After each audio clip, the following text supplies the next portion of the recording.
Is fixing to storm here. Anyways, so I'm gonna show you something, and it's not like a secret. Like thumbnail gave it away, right? Boom, right? This is not my machine. So obviously, because of the thumbnail, my machine burned. Yeah, if they can get it for it, then I can tow it, but you'll be able to take it right there. Yeah. And I don't think it's touched it yet.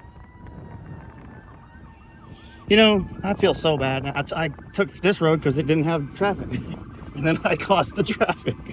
I mean, this is a little bit. It burned. I did a little job in Clearwater. It was a half acre. I was there for 2 hours, or 2 hours of runtime. And so got there, did our thing. On the way back, almost an hour and a half to 2 hours on the way back. So that's a 3.5 hour trip.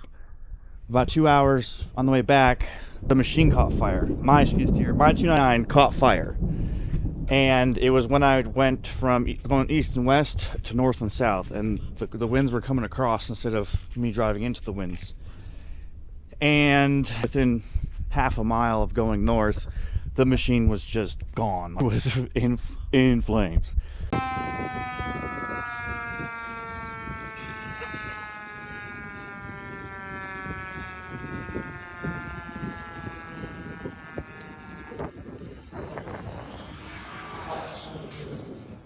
So I pulled off the side of the road. Obviously, I didn't want to destroy the road or anything like that.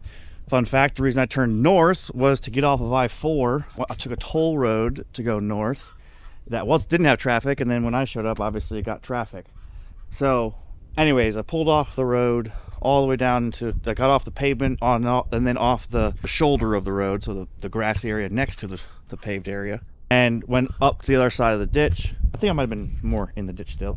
And hopped out, started the phone call thing. While I was making the phone calls, I was getting my tools, my torches, or the tanks at least, getting that off the trailer, and then unhooking the trailer and the truck and getting it out there. The reason I don't have any footage of this other than some of the phone clips that you're seeing here, or that you've seen and will see. I didn't film because it was a small project and I just haven't been in the mood to film. So this was actually my last job that I was going to do without filming. Like this next job coming up, the one tomorrow I'm going to, was the one I was going to start filming at again. So this was like my last vacation from filming. So that's why I didn't even bring the GoPro, didn't even want to tempt myself to film. I just wanted to enjoy the trip, enjoy the job, enjoy mulching. It was nice. It was a good job. So that's why I didn't film anything with the GoPro. So anyways, we got everything unhooked. Fire department showed up. They put it out, and they checked it with thermal cameras. They said it was all good to go. And then I hooked back up. Basically, I was there for about an hour, and so I hooked back up to the trailer. We went to leave, and wouldn't you have it? That road curves towards the east. And it's like a bypass of I-4. It comes back to I-4. So I got on I-4 again, and I'm heading north now. And someone pulls up behind me in traffic and is like, "Hey, your machine's on fire." And I was like, "Again?" Hey, look, I'm on fire again. I'm on fire. You're not on fire, Ricky Bobby. I'm on fire. So this happened, if you know Florida, it happened in front of Sanford Harley. There goes the fire truck. Hey guys. Hello. Hello. I was right there on I-4. And so I hopped out, and I could tell just from where the smoke was, and I have a little video of it. The fire was coming from in here. So it was coming from the belly pan area this time. The fire originally moved back to front, and is what it is. So at the first fire, I actually did unbolt the cab to pick it up, realized how heavy it is without these gas shocks. Those were gone, obviously, so picking that up was real heavy. I tried and didn't get it up, so I just left it. They said there was no fire. I was like, whatever, I'm not a professional. They have a camera, let them do their thing. Well, that's where there was still a fire there. But the firefighter that was there, he was smart for the second time. He's like, that looks like it was an electrical fire, started from the battery still being hooked up, because we didn't undo the battery. So, fun fact, if your machine burns, pop the battery after the first fire. So that's what we did. We thought it was. So we unhooked the battery. We foamed the machine that time. I did pick the cab up, and they propped a pry bar underneath it to hold it up so they could get the foam in there. They foamed the whole machine. With the fucking foam flying off it. Because they foamed it. That worked, and then actually when I got home about an hour and a half after that, it rained real good for the rest of the night. So it's a shitty situation. Definitely didn't plan it or want it, but we're gonna make the best of it. I tell everyone all the time when they ask me what machine to buy, I tell them buy the dealer. It's not just the sales department. It's not just a good quote or nothing like that. It's not just a good service department.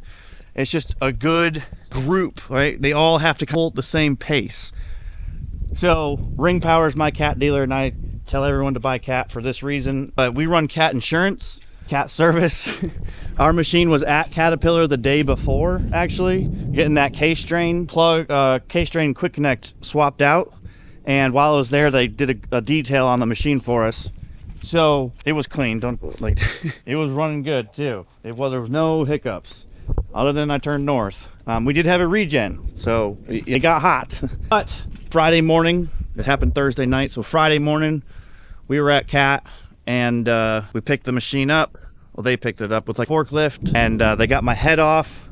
Fun fact: if you undo those lines on the hydraulic lock, you can just pop them up.